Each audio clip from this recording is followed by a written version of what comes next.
വെക്കേഷനൊക്കെയാണ്. ഇത് കഴിഞ്ഞാൽ നിങ്ങൾ ചിലപ്പം പുതിയ സ്കൂളിലേക്കോ അല്ലെങ്കിൽ ഒരു കോളേജിലേക്കോ അഡ്മിഷൻ എടുക്കാൻ പോവാണെന്ന് വിചാരിക്കുക. സോ ഒരു അഡ്മിഷൻ എടുക്കുന്ന സമയത്ത് നിങ്ങൾക്ക് അറിയേണ്ട അല്ലെങ്കിൽ നിങ്ങൾ ചോദിക്കേണ്ട കുറച്ച് കാര്യങ്ങൾ ഇംഗ്ലീഷിൽ എങ്ങനെ ചോദിക്കാം, അല്ലെങ്കിൽ ആ ഒരു സിറ്റുവേഷൻ എങ്ങനെ മാനേജ് ചെയ്യാം. ഇംഗ്ലീഷിലൊക്കെയാണ് സംസാരിക്കേണ്ടി വരികയെങ്കിൽ ആ സിറ്റുവേഷൻ എങ്ങനെ മാനേജ് ചെയ്യാം എന്നുള്ളതാണ് നമ്മൾ ഇന്നത്തെ വീഡിയോയിലൂടെ പഠിക്കാൻ പോകുന്നത്. റെഡി അല്ലേ? ഓക്കെ. സോ ആദ്യം തന്നെ നമ്മൾ ചോദിക്കേണ്ടി വരിക അഡ്മിഷന് വേണ്ട യോഗ്യത എന്തൊക്കെയാണെന്നാണ്. ഇപ്പം ഓരോരോ യൂണിവേഴ്സിറ്റിക്ക് അതിൻ്റെതായ യോഗ്യതയാണല്ലോ ഉണ്ടാവുക. അപ്പം അതെന്താണെന്ന് എങ്ങനെയാ നമ്മൾ ഇംഗ്ലീഷിൽ ചോദിക്കുക? അഡ്മിഷന് വേണ്ട യോഗ്യത എന്തൊക്കെയാണ്? What are the requirements? യോഗ്യത ഇസ് നോട്ട് റിക്വയർമെന്റ്സ്.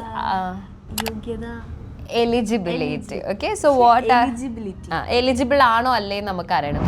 സോ അത് നമുക്ക് ഇംഗ്ലീഷിൽ ചോദിക്കുകയാണെങ്കിൽ what is the eligibility criteria for admission? Okay, അങ്ങനെ ചോദിക്കാം. Eligibility fine. അടുത്തത് നമുക്ക് അറിയേണ്ടി വരിക എന്തൊക്കെ കോഴ്സസ് ആണ് ഇവിടെ ഉള്ളത്. നമ്മളിപ്പം ഒരു കോളേജിൽ പോവുകയാണെങ്കിൽ അല്ലെങ്കിൽ ഒരു യൂണിവേഴ്സിറ്റി പോവുകയാണെങ്കിൽ അവർക്ക് അവരുടേതായ കുറേ കോഴ്സസ് ഉണ്ടാവുമല്ലോ. So you need to ask them ഇവിടെ ഏത് കോഴ്സുകളാണ് ലഭ്യമായിട്ടുള്ളത്, which courses are available here എന്ന് സിമ്പിളായിട്ട് ചോദിച്ചാൽ മതി. ഓക്കെ. ഇനി അടുത്തത് ചോദിക്കേണ്ടി വരിക ആ ഒരു യൂണിവേഴ്സിറ്റി അല്ലെങ്കിൽ ആ ഒരു എഡ്യൂക്കേഷണൽ ഇൻസ്റ്റിറ്റ്യൂട്ടിൻ്റെ നിലവാരം എന്താണെന്ന് നമുക്ക് അറിയേണ്ടി വരുമല്ലോ. എന്താണ് ഇവിടുത്തെ ഒരു നിലവാരം എന്നുള്ളത്. അപ്പം ഇവിടെ പഠനത്തിൻ്റെ നിലവാരം എങ്ങനെയാണ് എന്നെങ്ങനെയാണ് ചോദിക്കുക? Quality. How is the education quality here? അല്ലെങ്കിൽ how is the quality of education here? Quality of education. അതാണ് പഠിത്തത്തിൻ്റെ ഒരു നിലവാരം നമ്മൾ ഉദ്ദേശിച്ചത്. ഓക്കെ.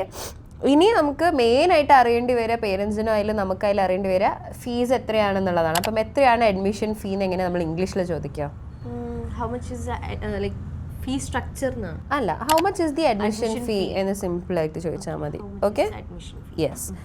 അഡ്മിഷന് എൻട്രൻസ് എക്സാം നിർബന്ധമാണോ? ഇത് ചില യൂണിവേഴ്സിറ്റിയിൽ ഉണ്ടാവും. അവിടെ നമ്മൾ കയറണം എന്നുണ്ടെങ്കിൽ അവരുടെ എൻട്രൻസ് എക്സാം നമ്മൾ എഴുതേണ്ടി വരും.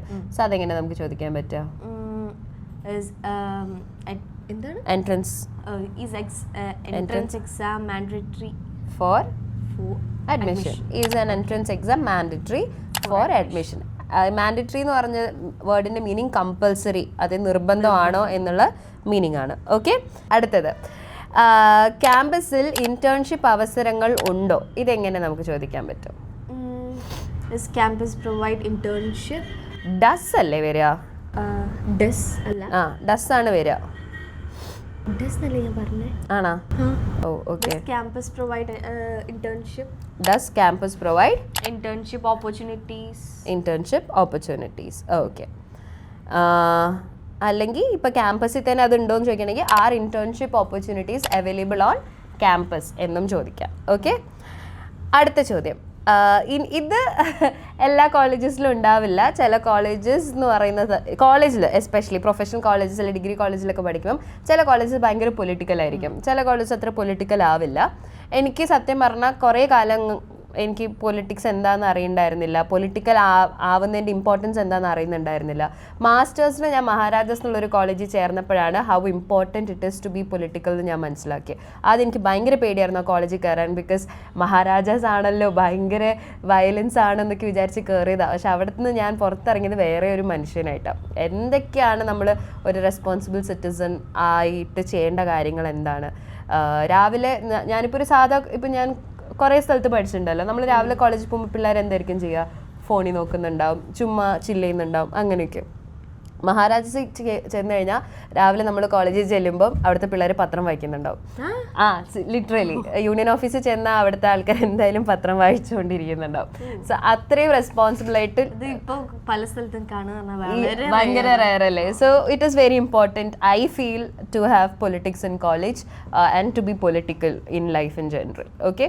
സോ നമുക്കറിയണം ക്യാമ്പസിലെ രാഷ്ട്രീയ അന്തരീക്ഷം എങ്ങനെയുണ്ട്. ഇത് നമുക്ക് എങ്ങനെ ചോദിക്കാം? How is the political situation? Situation ചോദിക്കാം, അറ്റ്മോസ്ഫിയർ എന്നും ചോദിക്കാം. Political atmosphere in the campus. Campus active ആണോ അതൊക്കെ നമുക്ക്. ചില കോളേജസിൽ നോർത്തിലൊക്കെ പോയ ചില യൂണിവേഴ്സിറ്റിയിലൊന്നും പൊളിറ്റിക്സ് അലൗഡേ അല്ല.